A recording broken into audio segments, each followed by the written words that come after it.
Halo Sobat KRS dimanapun Anda berada.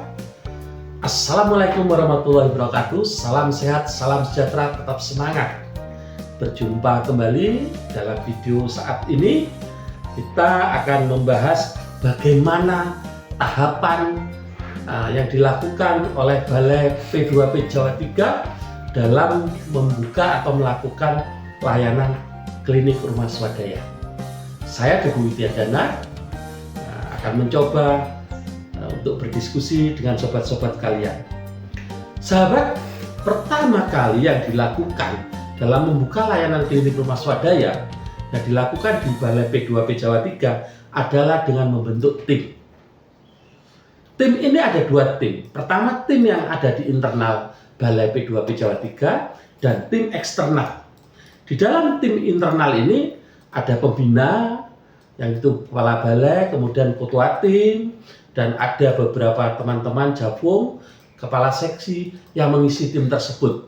Kiranya tim ini akan terus mengisi sesuai dengan tingkat disiplin ilmu dan wawasan kemampuan setiap anggota tim. Kemudian yang kedua adalah membuat tim eksternal. Kita bekerja sama dengan berbagai pihak, dengan akademisi, dengan organisasi profesi, dengan bisnis untuk membentuk tim di luar.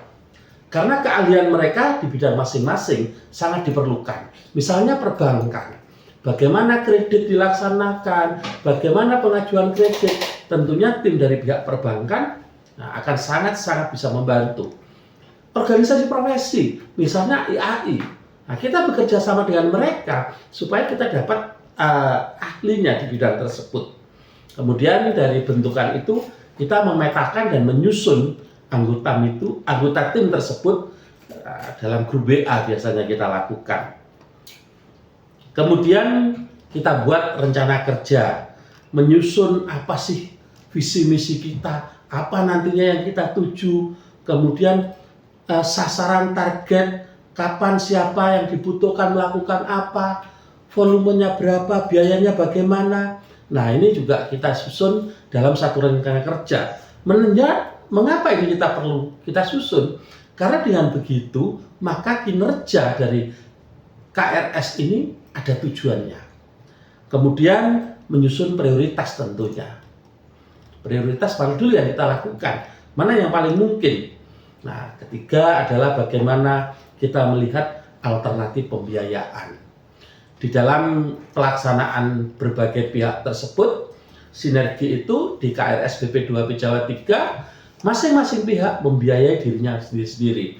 Misalnya bila kita melakukan kegiatan dengan UGM atau dengan UII, maka UGM dan UII juga membiayai dirinya sendiri.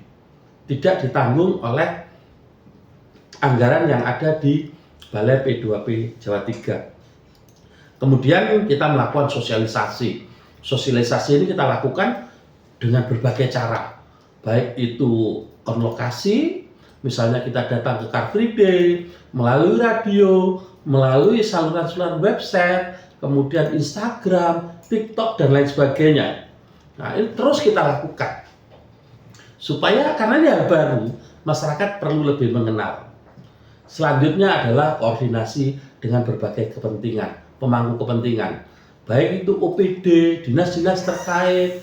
Nah, ini perlu kita terus lakukan koordinasi. Pertama, mereka itu kita libatkan untuk mensosialisasi apa yang kita lakukan. Kedua, juga itu menjadi kegiatan mereka, misalnya dengan Kominfo, kemudian Mall Pelayanan Publik, kemudian OPD tentang perumahan di daerah. Nah, ini kita lakukan koordinasi dengan berbagai pihak tersebut. Kemudian pelaksanaan kegiatan jenis layanan, kalau KRS Jawa 3 itu ada di Balai, ada di MPP Kota Jogja. Ini yang kita layani, kita lakukan oleh KRS. Kemudian siapa yang melayani, siapa yang melakukan? Nah, teman-teman magang dari berbagai universitas, teman-teman PKL dari SMK, teman-teman KP. Nah, ini yang koordinasi kita. Kemudian kita dalam waktu berkala kita lakukan evaluasi. Evaluasi ini tentunya setiap kegiatan perlu dilakukan evaluasi. Bila tidak, terlalu jauh bila terjadi kesalahan, best practice-nya yang mana, itu yang kita kerjakan. Jadi menetapkan potensi dari tenaga ahli dan lain sebagainya, menyusun rencana kerja, menyusun tim kerja, itu sangat penting. Dan secara berkala atau setiap kegiatan itu kita perlu sosialisasi dan evaluasi. Bila ada kurang lebihnya, mana yang sasarannya paling tinggi dan lain sebagainya, itu langsung kita tindak lanjuti Sobat KRS. Sosialisasi, koordinasi, nah ini intinya kita lakukan. Demikian Sobat KRS tentang bagaimana membuka layanan KRS kita lakukan di Balai P2P Jawa 3. Tetap semangat, salam sehat dan salam inklusi.